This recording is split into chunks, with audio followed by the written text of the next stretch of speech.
Grande Dame's Ghost Story by C.D. I don't know whether you ever tell your children ghost stories or not.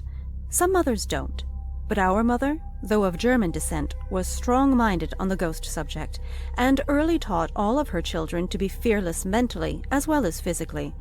And though dearly fond of hearing ghost stories, especially if they were real true ghosts, we were sadly skeptical as to there being anything of the kind that could harm. We were quite learned in ghostly lore, knew all about doppelgangers, will-o'-the-wisp, blue lights, etc., and we could not have a greater treat for good behavior than for our mother to draw on her store of supernatural tales for our entertainment. The story I'm about to relate she told us one stormy night when, gathered round her chair in her own cozy sanctum, before a cheerful fire, we ate nuts and apples, and listened while she recited an true tale, told her by her grandmother, who herself witnessed the vision. It was a fearful night. The wind sobbed and wailed round the house like lost spirits mourning their doom. The rain beat upon the casements, and the trees, writhing in the torture of the fierce blast, groaned and swayed until their tops almost swept the earth.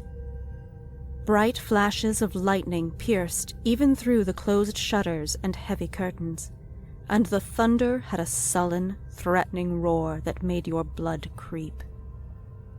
It was a night to make one seek to shut out all sound, draw the curtains close, stir the fire, and nestle deep in the armchair before it, with feet upon the fender, and have something cheerful to think or talk about.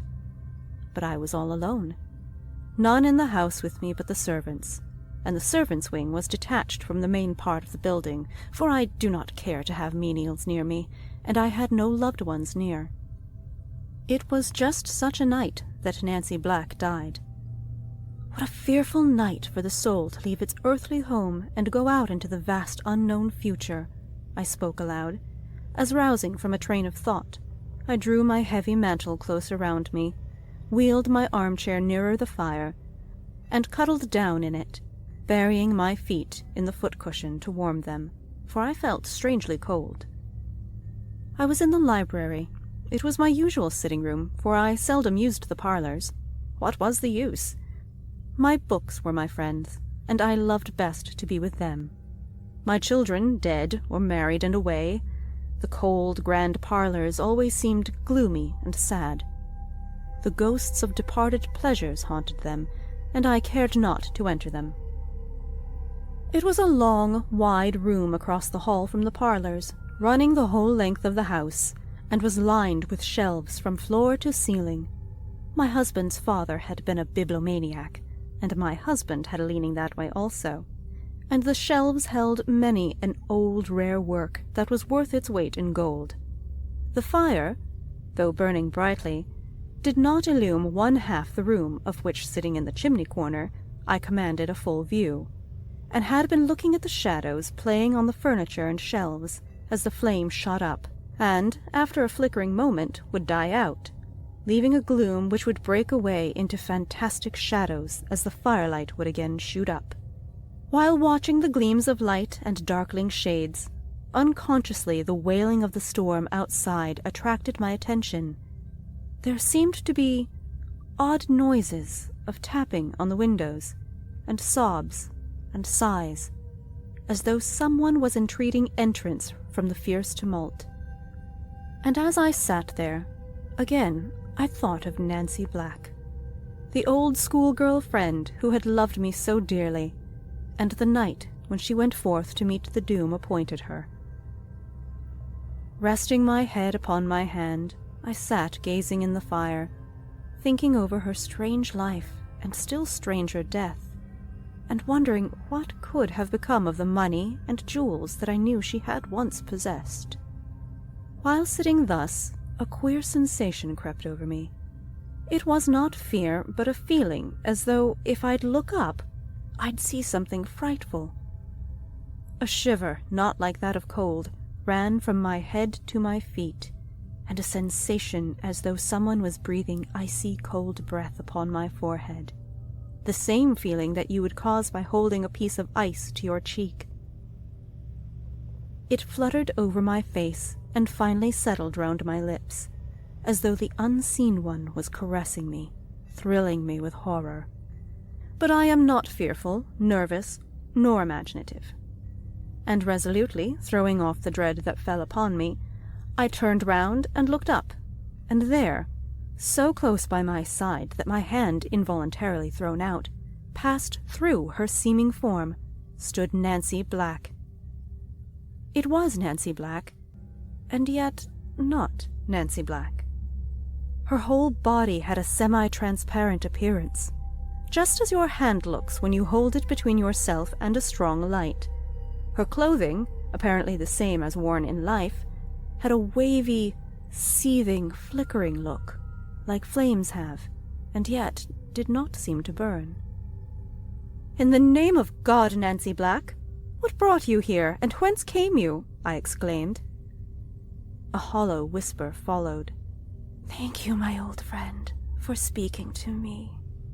And oh, how deeply I thank you for thinking of me tonight. I shall have rest." "Rest," I heard echoed, and a jeering laugh rang through the room that made her quiver at its sound. "I have been near you often, but always failed to find you in a condition when you would be en rapport before tonight. What I came for, I will tell you. Whence I came, you need not know. Suffice it to say that were I happy, I would not be here on such an errand, nor on such a night. It is only when the elements are in a tumult, and the winds wail and moan, that we come forth. When you hear these sounds, it is souls of the lost you hear, mourning their doom. 'Tis then they wander up and down, to and fro, their only release from their fearful home of torture and undying pain. I have come to tell you that you must go over to the old house, and in the back room I always kept locked, have the carpet taken up from toward the fireplace. You will see a plank with a knothole in it. Remove that, and you will find what caused me to lose my soul. Have prayers said for me, for 'tis well to pray for the dead. The money and jewels give in charity. Bury in holy ground the others you find, and pray for them and me. Ah, Jeanette, you thought your old friend, though strange and odd, pure and innocent. It is a bitter part of my punishment that I must change your thought of me. Farewell. Do not fail me, and I shall trouble you no more. But whenever you hear that wind howl and sweep round the house as it does tonight, know that the lost are near. It is their swift flight through space, fleeing before the scourge of memory and conscience, that causes that sound. That tomorrow you may not think you are dreaming, here is a token." And she touched the palm of my hand with her fingertips. "And as you see, my child, to this day, there are 3 crimson spots in the palm of my hand that nothing will eradicate. Do not fail me, and pray for us, Jeanette. Pray." And with a longing, wistful gaze and a deep, sobbing sigh, Nancy Black faded from my sight. "Am I dreaming?" I exclaimed, as I rose from my chair and rang the bell. When the servant entered, I bade him attend to the fire and light the lamps, and I went through the room to see if any unusual arrangement of the furniture could have caused the appearance, but nothing was apparent, and I bade him send my maid to attend me in my chamber, for I could not help feeling unwilling to remain in the library any longer that evening.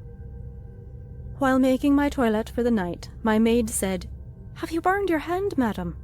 Glancing hastily down, I saw 3 dark crimson spots upon the palm of my left hand. They had an odd look, seared as though touched by a red-hot iron, yet the flesh was soft, not burned, and not painful. Making some excuse for it, I did not allude to it again, and dismissed her speedily, that I might reflect undisturbed over the singular occurrence. There were the marks upon my hand. I could not remove them, and they did not fade. In fact, their deep red made the rest of the palm lose its pinkish hue and look pale from the strong contrast. Could I have been asleep and dreamed it all, and by any means have done this to myself? I thought, but finally concluded that on the morrow I'd go over to Nancy Black's old residence and settle the question, and with that conclusion had to content myself until the morrow came. Nancy Black was an old friend from my girlhood who had owned large property in the town and lived all alone in a spacious stone house directly opposite my home, and who, when dying, had left me the sole legatee of her property. When morning came, I took the keys and, with my maid, went over to Nancy's house. It had never been disturbed since her death, which was sudden and somewhat singular, and the furniture remained just as she left it when taken to her last resting place. We went to the room Nancy had directed. I bade Sarah take up the carpet, and sure enough, there was a plank with a knot-hole in it. So I sent her from the room and lifted the plank myself, and there, between the two joints, rested a long box, the lid not fastened. Opening it, I was horrified to see two skeletons, those of an infant and of a woman, small in stature and delicate frame. In a moment it flashed before me that I saw all that remained of Nancy Black's young sister, a girl of 17, who had left home somewhat mysteriously years ago, and had died while absent. At least, that was the version Nancy had given of her absence, and no one had dreamed of doubting it. Her tale was so naturally told. Left orphans when Lucy was only 2 years and Nancy 18, she had devoted her life to the care of this young girl, and when she found her sister had fallen, she, in her pride of name and position, had destroyed mother and child, that her shame might not be known, and had lived all those dreary years in that house with her fearful secret. Round the box, heaped up on every side, were money and jewels, and a parchment scroll among them had written on it, "Lucy's share of our father's estate." I carried out Nancy's wishes to the letter, for now I firmly believed that she had come to me herself that night. To avoid scandal resting on the dead, I took our clergyman into my confidence, and with his assistance had the remains buried quietly in consecrated ground. The money and jewels were given to the poor, and the old building I turned into a home for destitute females. And morning and night, as I kneel in prayer, I pray forgiveness to rest upon Nancy Black, and peace to her troubled soul. End of Grand Dame's Ghost Story